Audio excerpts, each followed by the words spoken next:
As I was working on Yahweh Roy last week, so much tenderness with Jesus as our shepherd, God our shepherd. But as I was thinking about more and more of what shepherds actually do with their sheep, and how he protects us and lays down his life, and has to rescue us again and again from the snares and pitfalls that he's warned us about and rescued us from before, proving his trustworthiness over and over and over again. The sensation of a broken heart just kept coming back and weighing me down. So that's why I decided this week to go into Makoboth, Man of Sorrows. As I studied and prayed, it felt like I needed to set up my art time a little differently than normal. So I lit a candle and I created a playlist to play while I made my card for this week. I'm going to link that playlist in the write-up for you today, and I hope that it enables you to sit in this quiet stillness with God and feel the pain of his suffering heart that is born of love for us and our world, and resonate with him, and let that comfort you that he knows sorrow and grief well, and he can sit with you safely through it. I thought I'd start today by dipping my Inktense pencils into water and writing some of the phrases out that have been running through my head.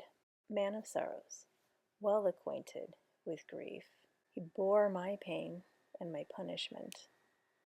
He is crushed for me and lashed for my sins. Oh, what great love. These phrases are from Isaiah 53. He was despised and rejected, a man of sorrows, acquainted with grief. He bore our griefs and carried our pains.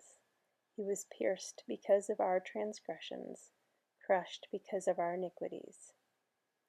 By his stripes we are healed. We all, like sheep, have gone astray, each turning to our own way. So Adonai has laid on him the iniquity of us all. He was oppressed and afflicted and led to slaughter. He made his soul our guilt offering. Because he poured out his soul to death, he interceded for the transgressions of many, and his anguish will be satisfied. I don't think I ponder enough what God has gone through because of his love for me. So while the paper was still wet, I took a mechanical pencil. I made sure the lead was all the way in, and I just scribbled to try to make some marks and add some texture to this page. Then I started looking at stamps and collage papers, and I love the phrase of this one. God never loses sight of our eternal potential, even when we do, by Carol Stevens.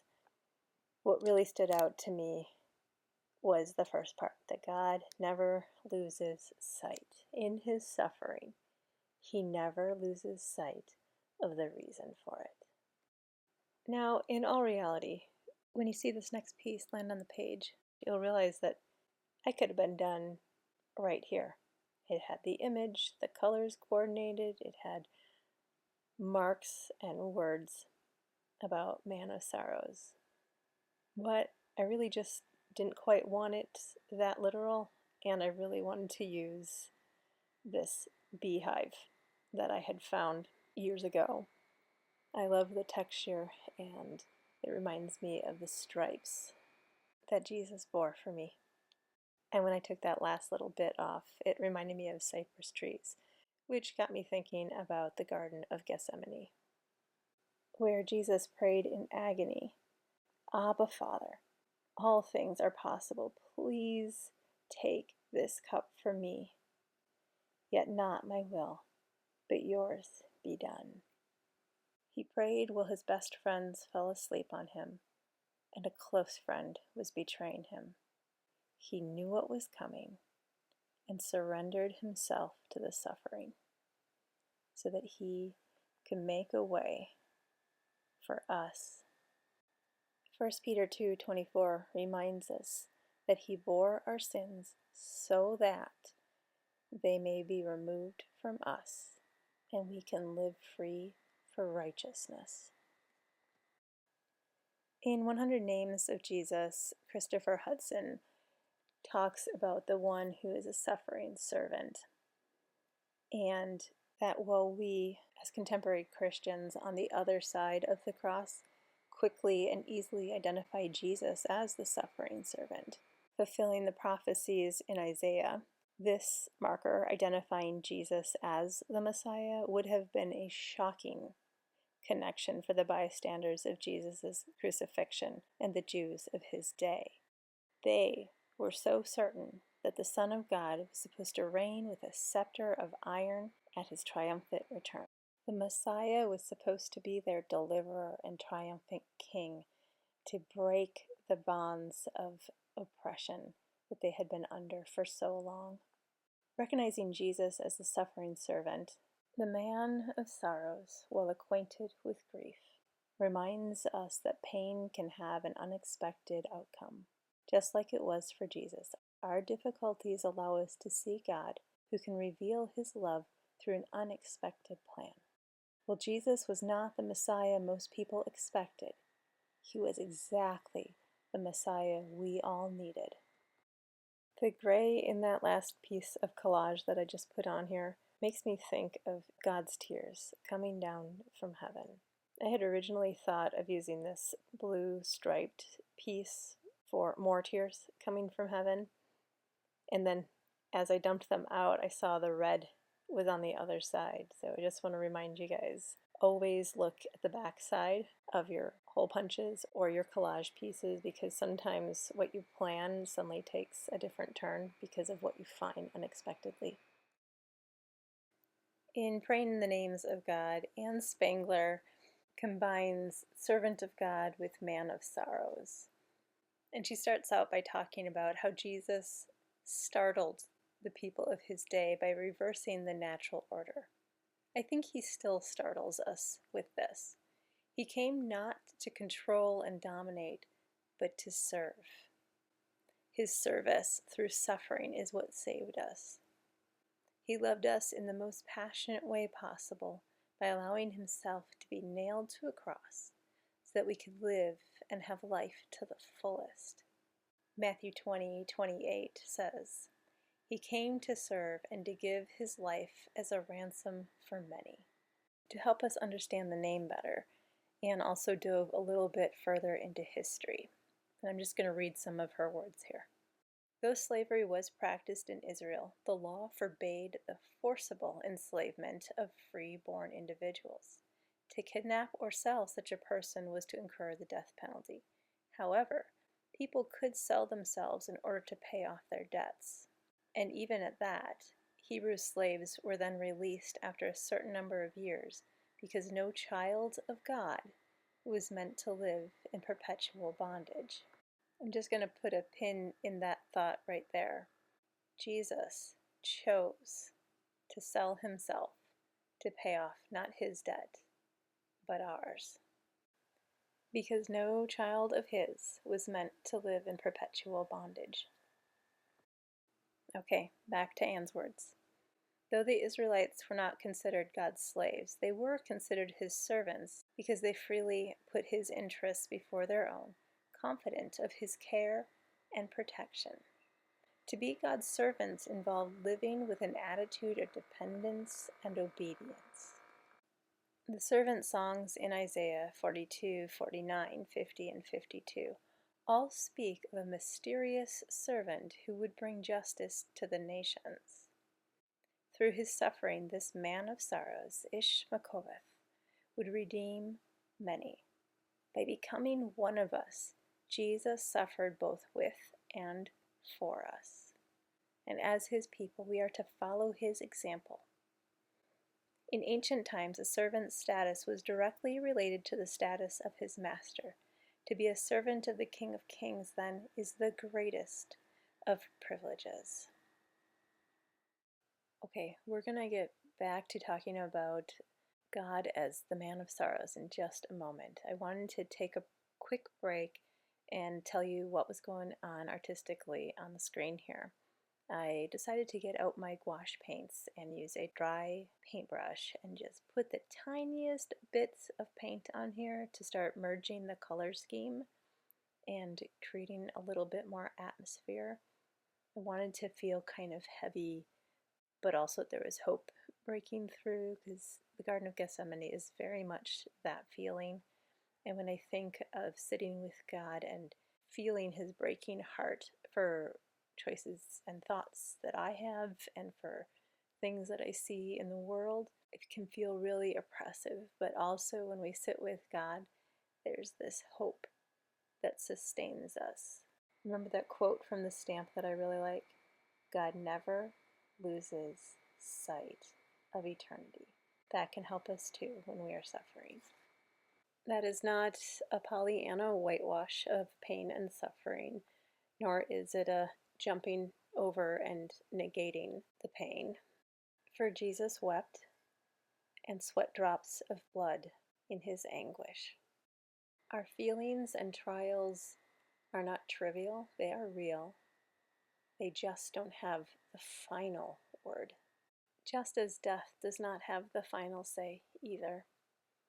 This resonated with me differently a couple months ago. I was driving down the road and I hate seeing roadkill. Makes me sad every single time. And I was driving home from work and saw a pretty nasty one, and there were all sorts of birds and an eagle eating it.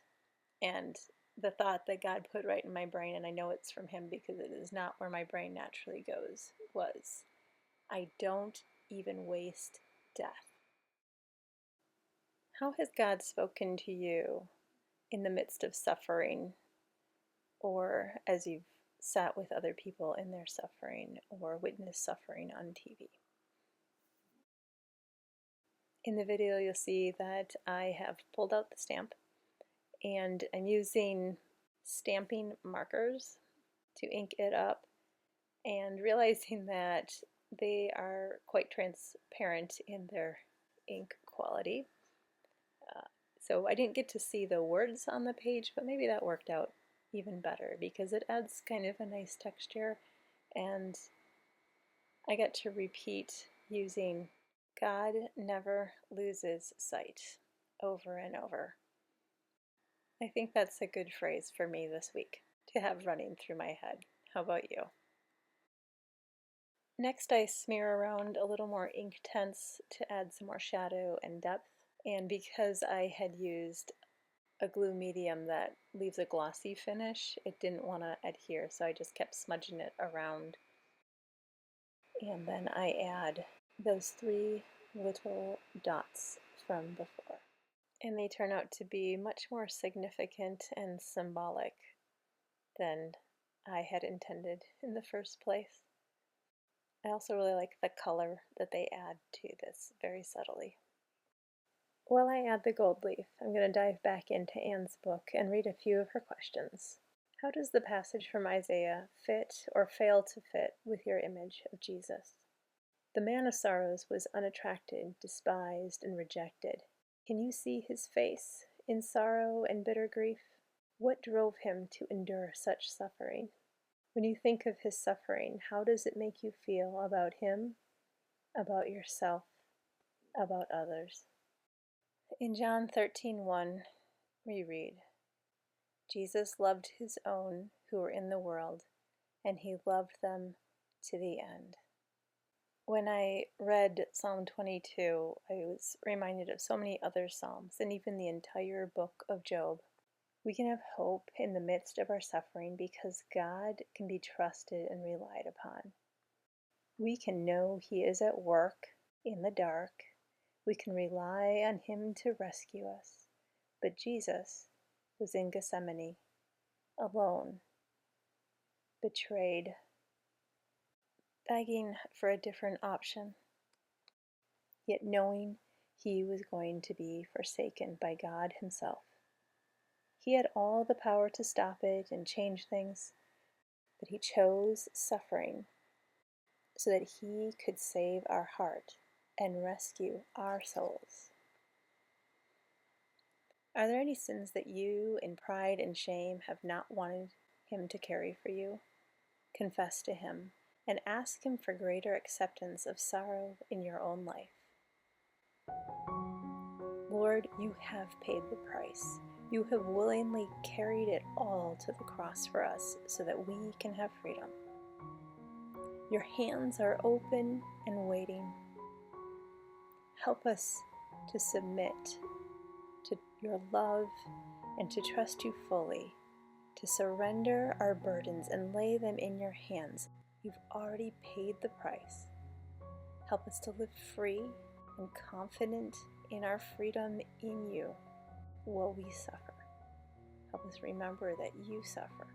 You completely understand suffering and that it does not have the end because of what you have done. Thank you, Jesus. Thank you, thank you, thank you. Well, I thought it was done and then decided to add a little praying Jesus. I sketched him out on scrap paper first and then experimented with placement on the page. I wanted to show the scale, the enormity of the sorrow that he was bearing. And then I just put it in with a pen. When you're doing these little doodle characters, draw a stick figure out at first and then thicken the lines where you want clothes to be. It does not have to be complicated to put a person in your art. Then I realized it looked like he was floating on air and decided to add a little bit more beehive collage material to finish it off. Well, I'd love to hear and see what you've done in response to Makoboth, Man of Sorrows. Next week, we're going to discover more about our high priest who is able to sympathize with us in our weakness, understand what we're going through, and make intercession for us directly at the throne of God. Kohen Gadol.